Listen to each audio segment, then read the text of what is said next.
नमस्कार दोस्तों, प्रसन्न प्रयास में आप सबका स्वागत है। 5th सेंचुरी बीसी में एक बहुत ही बेहतरीन किताब, एक great war strategist, general, philosopher Sun Tzu ने लिखी, जिसका नाम है आर्ट ऑफ वॉर। इस आर्ट ऑफ वॉर में एक वॉर कैसे लड़ना चाहिए, इसके बारे में एक अच्छा विवरण दिया गया।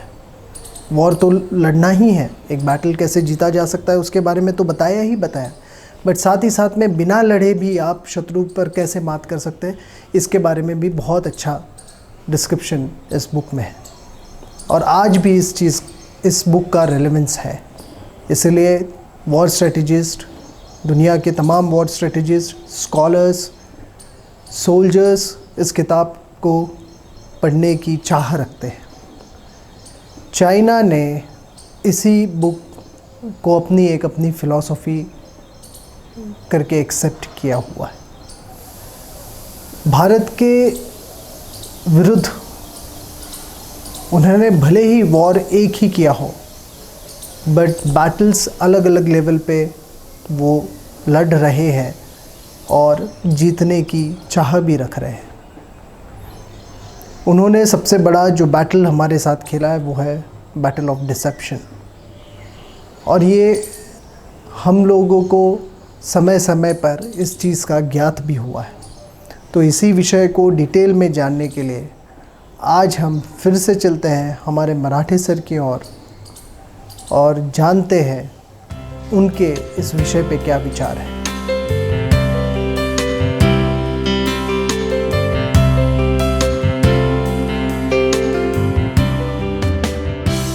आज के इस एपिसोड में कोई नायक नहीं होगा, लेकिन एक खलनायक अवश्य है, और वो खलनायक है हमारा पड़ोसी चीन। 5 मई के बाद मानो हमने वैश्विक महामारी कोविड-19 को पीछे छोड़ते हुए इस चीनी दुस्साहस को ही हमने आगे लाया है, और इसी ने सुर्खियां बटोरी है, वो इलेक्ट्रॉनिक माध्यम हो या अखबारों का प्रिंट मीडिया हो। तो ये मामला क्या है? पिछले 70 सालों में हम यही सुनते आए हैं कि चीन ने हमारे पीठ में छुरा भोंका, हमारा विश्वासघात किया, हमारे साथ धोखेबाजी की। तो ये बार बार ऐसा क्यों होता है? हम बार बार इस देश द्वारा क्यों ठगे जाते हैं? ये सवाल आज के इस परिस्थिति में उठना अस्वाभाविक न होगा। तो आज इसी विषय पर हम चर्चा करने जा रहे हैं। जैसे कि हमारे आज के विषय का शीर्षक है treachery and deception of China in 1955 and 2020। ये एक सांकेतिक शीर्षक है, इसलिए कि 1955 में कुछ महत्वपूर्ण घटनाएं घटी थी। इंडो चाइना संबंधों के बारे में वो एक डिफाइनिंग ईयर था, इसलिए हमने वो शीर्षक की शुरुआत 1955 से ही की है। लेकिन इसका मतलब ये नहीं कि चीन ने हमारे साथ धोखा 55 से ही शुरू किया है। चीन ने तो हमें 1950 में भी धोखा दिया था, विश्वासघात किया था। 1949 में जब कम्युनिस्टों ने मेनलैंड चाइना पर कब्जा किया, उसके दूसरे ही साल बाद यानी 1950 में उन्होंने तिब्बत पर अपना कब्जा बनाया और शिकंजा कसा। पहले तो हमारे बीजिंग स्थित राजदूत KM पणिकर को चीनी सत्ताधारियों द्वारा ये विश्वास दिलाया गया था कि वो तिब्बत पर बलपूर्वक कब्जा नहीं, लेकिन हुआ इसके विपरीत। उन्होंने हमें धोखे में रखा और बल प्रयोग करके तिब्बत को अपने हथिया में ले लिया।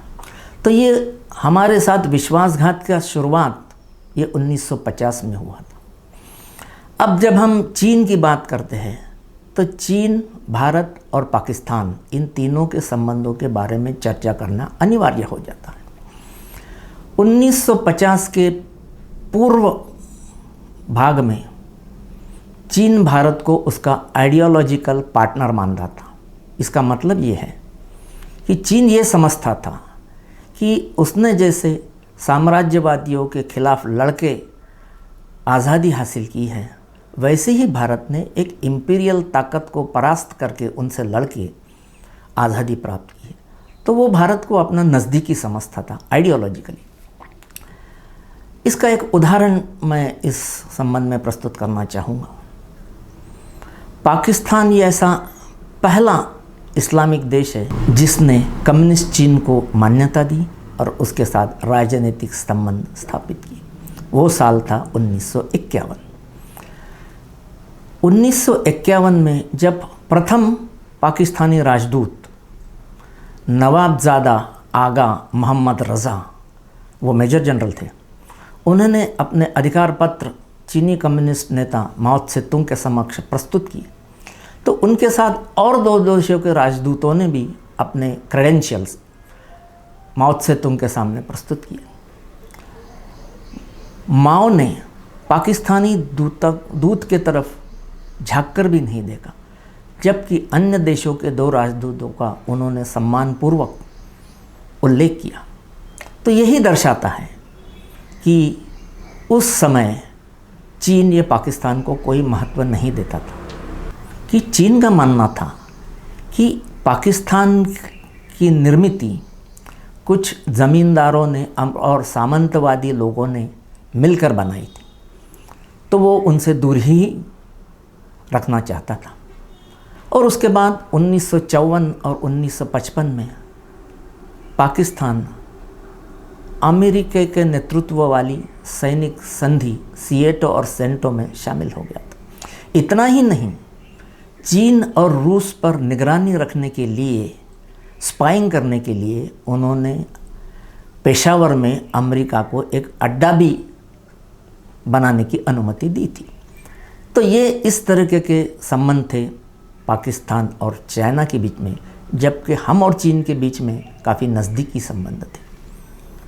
तो इसमें खलल कब शुरू हुआ? तो वो साल था 1955, जिसकी हम विस्तार से अभी चर्चा करने जा रहे हैं। 1955 में कई 2-3 अंतर्राष्ट्रीय स्तर पर महत्वपूर्ण घटनाएं घटी, जिससे कि हमारे आगे की नीति पर प्रभाव पड़ा, और आज भी वो प्रभाव के अंदर हम अपने आप को पाते हैं। तो पहली बात तो 18 अप्रैल से 24 अप्रैल के दरमियान इंडोनेशिया के शहर बांडुंग में एक पहले अफ्रो एशियाई परिषद का आयोजन किया गया। यह सम्मेलन या परिषद आगे बनने वाले एक नॉन अलाइनमेंट मूवमेंट का एक फाउंडेशन बना। इसका ये महत्व है। इस सम्मेलन में चीन और भारत समेत 29 देशों ने हिस्सा लिया। उस समय के जनसंख्या के आधार पर यह कहा जा सकता है कि वो 29 देश आबादी के 54% का प्रतिनिधित्व करते थे। इसीलिए इसका महत्व है। पश्चिमी जगत इसको अलग नज़रिए से देखता था। वो ये देखता था कि यह ताकतें हमारे खिलाफ कुछ साजिश रच रही है, और चीनी सहभाग के लिए तो उन्होंने कड़ा विरोध जताया था, लेकिन इसके बावजूद भी वो सम्मेलन हुआ। उसकी काफ़ी चर्चाएं आज भी होती हैं। लेकिन आज का जो हमारा विषय है, उस विषय को हम जो 15 और 16 जून की रात को जो बर्बरता और जो मध्यम युगीय हथकंडे चीनी सेना ने अपनाए, उसकी तुलना करने के लिए हमें ये सम्मेलन के पहले जो एक घटना घटी उससे जोड़कर हमें देखना है। वो घटना हुई थी 11 अप्रैल 1955 को। उस समय चीन ने हमसे एक हवाई जहाज़ एयर इंडिया का लीज पर लिया था। वो एक सुपर कॉन्स्टलेशन जाति का जहाज़ था, उसका नाम था कश्मीर प्रिंसेस। और उस हवाई जहाज़ के द्वारा ही उस समय के चीनी प्रधानमंत्री चौ एन लाई ये हांगकांग से जकार्ता जाने वाले थे। इसी कारण वो जहाज़ 10 अप्रैल 1955 को बम्बई से रवाना हुआ और कलकत्ते होते हुए 11 अप्रैल सुबह को वो हांगकांग पहुंचा। उसे दोपहर के समय करीबन 1:30 बजे हांगकांग से उड़ान भरते हुए शाम तक जकार्ता, इंडोनेशिया की राजधानी जकार्ता में पहुंचना था। लेकिन इस उड़ान के कुछ ही मिनटों पहले चीनी प्रधानमंत्री चौ एन लाई ने उस हवाई जहाज़ से जाने का अपना जो प्रोग्राम था वो स्थगित कर दिया। उन्होंने उस हवाई जहाज़ से जाना टाल दिया। उसके पहले दिन यानी 10 अप्रैल को उन्होंने बीजिंग स्थित ब्रिटिश दूतावास को ये सूचना दे दी थी कि हांगकांग हवाई अड्डे पर चीनी डेलीगेशन को कुछ तकलीफ़ हो सकती है, इस तरीके का। अब ब्रिटिश राजदूत को ये सूचना देने का कारण क्या था? क्योंकि उस समय हांगकांग पर ब्रिटिश राज था। उन्होंने हांगकांग अंग्रेज़ों को 99 साल के भाड़े पट्टी पर लीज पर दे रखा था। तो इसका ये मतलब हुआ कि उन्हें कुछ निश्चित सूचना मिली होगी कि कुछ सैबोटाज हो सकता है, तभी तो चीनी प्रधानमंत्री ने जाने से मना किया।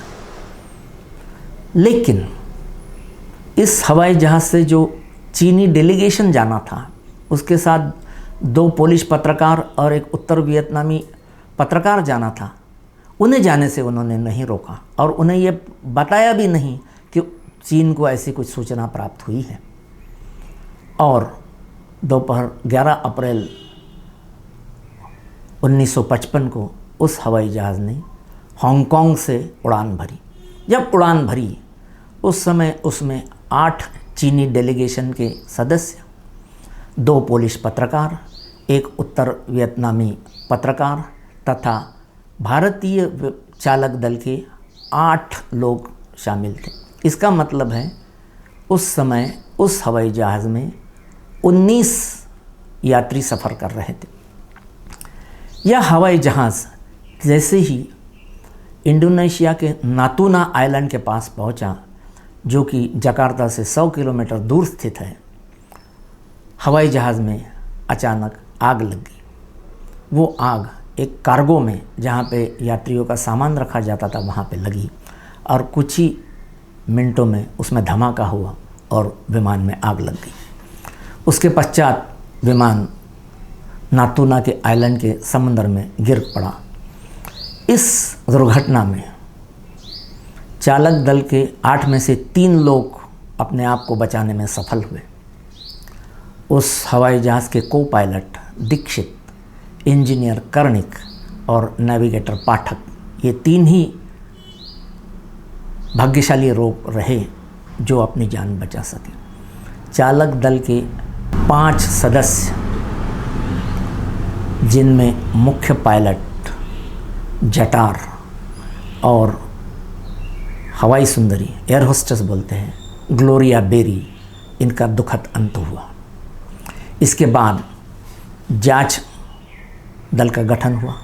उसमें भारत, इंग्लैंड, चीन और इंडोनेशिया देश शामिल हुए। भारत ने ईमानदारी से जांच में सहभाग दिया, लेकिन इसके बावजूद चीनी प्रधानमंत्री का सेटिस्फेक्शन नहीं हुआ। उन्होंने भारत की मंशा पर ही सवाल उठाए कि आप सच्चे दिल से जांच नहीं कर रहे हो और साम्राज्यवादी ताकतों का आप साथ दे रहे हो। चीनी प्रधानमंत्री को समझाने के लिए तत्कालीन प्रधानमंत्री पंडित नेहरू जी ने उस समय के आईबी के अफसर रामेश्वर नाथ काओ को उन्होंने भेजा, जो कि 1968 में रॉ नाम की हमारी जो संस्था बनी उसके पहले चीफ थे। तो उन्होंने जाकर 2-3 दिन जाकर खुद चौ एन लाई से विचार विमर्श किया और अपनी भारत की भूमिका को उन्होंने समझाया। ऊपरी तौर पर तो चौ एन लाई ने ये दिखाया कि वो संतुष्ट है, लेकिन बाद में जो घटनाएं घटी उससे ये साबित हुआ कि वो उससे संतुष्ट नहीं थे।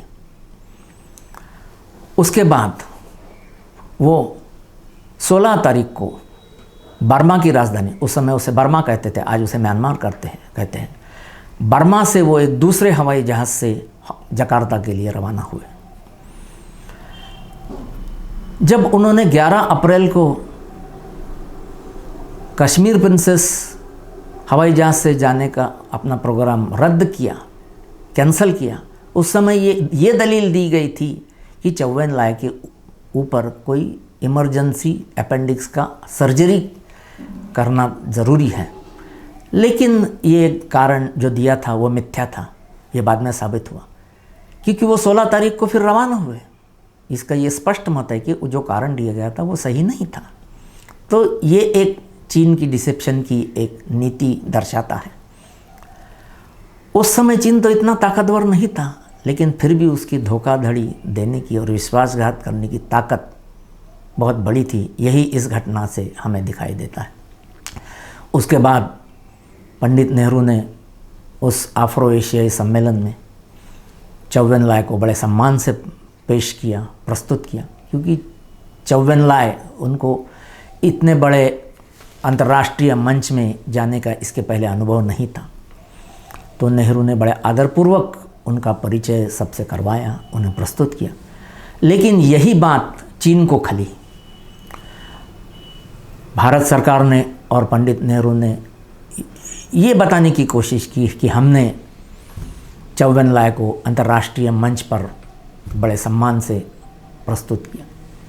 ये बात चीन को खली और ये उन्होंने उस समय के प्राइवेट कन्वर्सेशन में भी उन्होंने बताई कि ऐसा कैसा भारत दावा कर सकता है, भारत और हमारी कोई बराबरी नहीं हो सकती। हम एक नंबर के मुल्क हैं, एक देश है, जबकि भारत एक थर्ड रेट कंट्री है। उसी दौरान एक साइडलाइंस पे एक घटना घटी। उस समय के पाकिस्तान के प्रधानमंत्री मोहम्मद बोगोर, उनकी पहली बार चीनी प्रधानमंत्री से मुलाकात हुई और यहीं से चीन और पाकिस्तान का एक घनिष्ठ मित्रता का सिलसिला शुरू हुआ।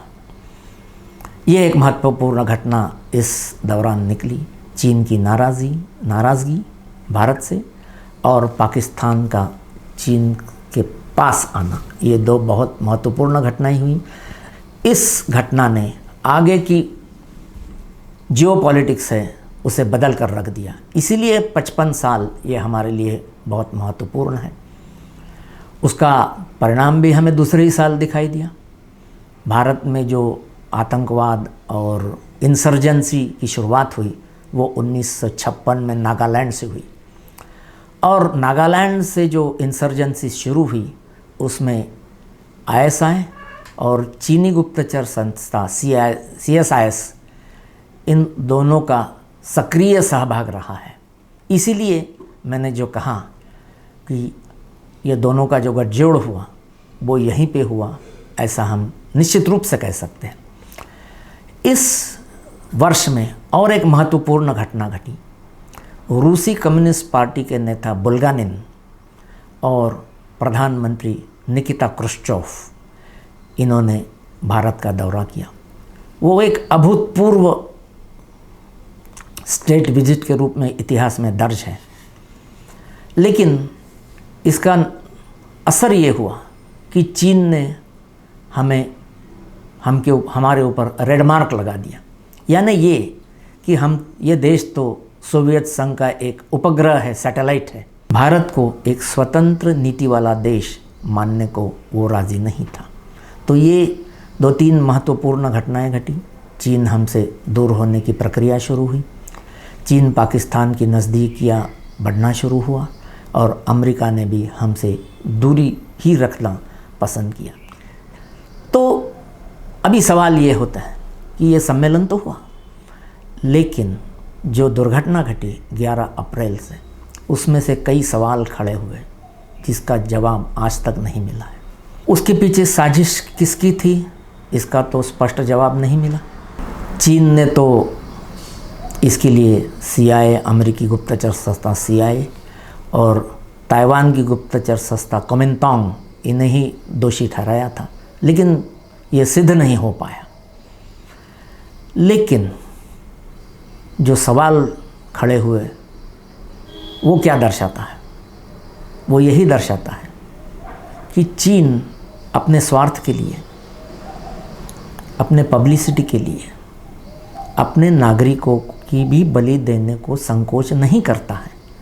जब उसे ये मालूम था कि कुछ गड़बड़ी होने वाली है, सबोटाज होने वाला है, तो उसने अपने डेलीगेशन को, अपने अफसर को उस जहाज़ से जाने की अनुमति क्यों दी?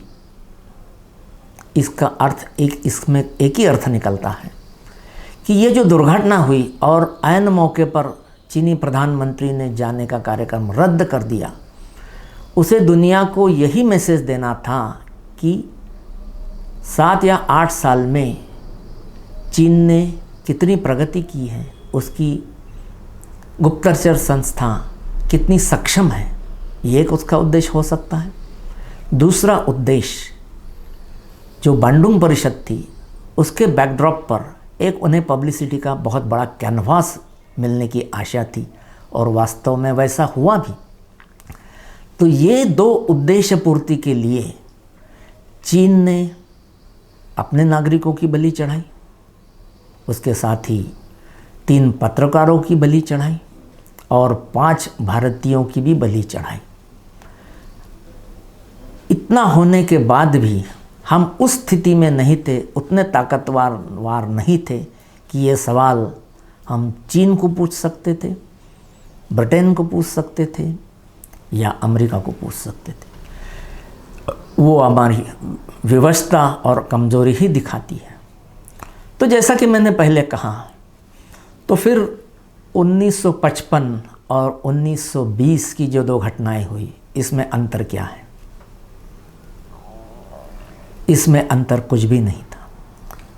उस समय भी चीन जितना बर्बरता पूर्वक वर्तन करता था, मध्यम युगीन हथकंडे अपनाता था, आज भी वही उसकी धोखाधड़ी, डिसेप्शन और बर्बरता, इसी का प्रदर्शन उसने 15 की रात को ही किया है। यही इन्फ्रेंस, यही निष्कर्ष इस घटना से निकलता है। तो फिर एक सवाल खड़ा होता है, 70 सालों में दुनिया ने और हमने क्या सीखा है? तो इसका उत्तर एक ही होगा कि ना दुनिया ने इससे कोई सीख ली है, ना हमने कोई सीख ली है। इसका कारण ये है कि चीन पिछले 70 साल से दुनिया के लिए एक पहेली बनकर रह गया है। उसकी चालों को, उसकी कुचालों को डिकोड करना ये किसी के लिए भी आज तक संभव नहीं हो पाया है। भारत और चीन ये प्राचीन संस्कृति है, हजारों साल का हम दोनों का इतिहास है। लेकिन वास्तविकता ये है कि चीन हमारे बारे में जितना जानता है, क्या उतना हम चीन के बारे में जानते हैं? मेरा उत्तर नहीं है। ऐसा क्यों? इस संबंध में मैं 2 उदाहरण प्रस्तुत करना उचित समझता हूँ। 1957 में पहली बार केरल में कम्युनिस्ट सरकार सत्तारूढ़ हुई थी। जिस दिन उस असेंबली चुनाव के नतीजे आ रहे थे, उसी दिन हमारे बीजिंग स्थित राजदूत चीनी प्रधानमंत्री से मिलने जा रहे थे। उनके साथ एक युवा डिप्लोमेट भी थे, उनका नाम था कुंवर नटवर सिंह, जो बाद में चल के हमारे विदेश मंत्री बने। उन्होंने जो किस्सा उनके किताब में प्रस्तुत किया है, उसका वर्णन किया है, वो सुनने लायक है। हमारे राजदूत को प्रधानमंत्री चौवेल्लाय ने पूछा, केरल विधानसभा के नतीजे आ गए हैं, आपका क्या कहना है? हमारे राजदूत ने कहा, जी नहीं, हमें अभी नतीजे प्राप्त नहीं हुए। अब सवाल ये है, ये सुनने के बाद चौंकाने की बारी हमारी राजदूत की थी, क्योंकि चीनी प्रधानमंत्री ने पूरे पार्टी वाइज ब्रेकअप, किसने कितनी सीटें जीती है, इसका विवरण हमारे राजदूतों के सामने प्रस्तुत किया। इसका मतलब चीन हम पर उस समय भी कितनी बारीक नज़र रखे हुए था। और आज तो टेक्नोलॉजी इतनी आगे बढ़ी है कि वो हमारी हर चीज़ पर यदि बारीकी नज़र रखता है तो उसे हमें आश्चर्य नहीं होना चाहिए। दूसरा एक इंस्टेंस घटना मैं आपको बताना चाहूँगा, वो हमारे विदर्भ की ही है। 1967 में पहली बार विदर्भ से, वर्धा से रामचंद्र घंगारे नाम के एक सदस्य मार्क्सवादी कम्युनिस्ट पार्टी के टिकट पर चुन के आए थे। रेडियो पेकिंग से रोज़ रात 8 बजे हिंदी समाचार बुलेटिन प्रस्तुत होता था। उस दिन के हिंदी प्रसारण में, हेडलाइंस में, मुख्य समाचारों में ये समाचार था कि महात्मा गांधी के गांव से एक कम्युनिस्ट नेता चुनकर आया है महाराष्ट्र विधानसभा पर और ये गांधी विचारों की पराजय है। अब आप सोचिए, कहाँ हज़ारों मील दूर स्थित बीजिंग, पीकिंग और कहाँ वर्धा। तो चीन की बारीकी नज़र हम पर किस तरीके से थी, इसका वर्णन करने के लिए मैंने ये 2 घटनाओं प्रस्तुत की कि जब तक हम चीन के बारे में अधिक से अधिक जानकारी नहीं ले पाएंगे तब तक हम चीन से सही तरीके से मुकाबला करने में सफल नहीं होंगे। ये वास्तविकता को नज़रअंदाज नहीं किया जा सकता है। अभी जो कुछ हो रहा है उसका क्या नतीजा होगा, इसके बारे में मैं कुछ भविष्यवाणी करना, अटकलबाजी लगाना उचित नहीं समझता हूँ। उसके लिए विशेषज्ञ हैं, वो बेहतर इसके ऊपर अपने विचार रख सकते हैं। अब सवाल ये है कि हमारे पास भी एक चाणक्य का अर्थशास्त्र मौजूद है जिसमें युद्ध नीति है, कपट नीति है, कूटनीति है। क्या हम इतने सालों में उसका उपयोग कर पाए हैं, उस नीति को अपना पाए हैं? आज यदि चाणक्य, कौटिल्य जिंदा होते तो क्या वो जो कुछ हालात है उससे वो संतुष्ट होते? ये सवाल भी पूछना आज की स्थिति में प्रासंगिक होगा। इसके विपरीत चीन के पास भी एक पुरातन ग्रंथ उपलब्ध है जिसका नाम है आर्ट ऑफ वॉर, और उसके रचयिता है सन त्सू। वो भी 2500 साल पुराना लिखा हुआ है। हमारा कौटिल्य का अर्थशास्त्र भी लगभग 23 साल पुराना है। तो दोनों एक समकाल में रहते थे, ऐसा हम समझ सकते हैं। दोनों कॉन्टेम्पररी थे। तो चीन उसका उपयोग कैसा करता है और हम उसका उपयोग कैसा करता है, ये भी एक देखना ज़रूरी है। तो अभी सन त्सू क्या कहते हैं उसके ऊपर एक दो मैं चीज़ें बोलना चाहता हूँ। तो उनका कहना ऐसा है, deception as an instrument of state craft is common to several cultures, but in China deception is accorded a value more significant than in other culture. तो ये उनकी मूल ये है। तो उनका कहना क्या है, deception implies dubious behaviour that runs counter to the ideas such as honesty and integrity. Deception allows you to remain formless. Warfare is the way of deception. तो 15 तारीख की जो घटना हमें क्या दर्शाती है? 6 जून को लेफ्टिनेंट जनरल स्तर की वार्ता हुई। उसमें यह तय हुआ कि दोनों ही सेना अपने अपने ठिकानों से पीछे हटेगी। लेकिन जब हमारे सैनिक देखने गए कि सही में डी एस्केलेशन हुआ है क्या, तो बहुत क्रूरतापूर्वक उनसे हमला किया गया। पीछे से वार किया गया, डंडों से वार किया गया, कटीले तारों से वार किया गया। और उस समय उस घाटी का टेम्परेचर था, गलवान घाटी का, -6 डिग्री। वो लड़ाई शुरू हुई लगभग शाम 7 साढ़े 7 बजे और मध्य रात्रि के बाद भी वो चलती रही। लेकिन हमने भी पुरजोर तरीके से उसका जवाब दिया और हमसे ज़्यादा लगभग दुगनी चीनी सैनिक मारे गए, ऐसा समाचार है। तो क्या इसकी कोई कल्पना कर सकता है कि 21वें सदी में भी मध्यम युगीय हथकंडे अपनाए जा सकते हैं, लेकिन चीन ने यह करके दिखाया और दुनिया को फिर से एक बार चौंकाया। तो ये चीन की चौंकाने की जो क्षमता है उसे तो दाद देनी पड़ेगी।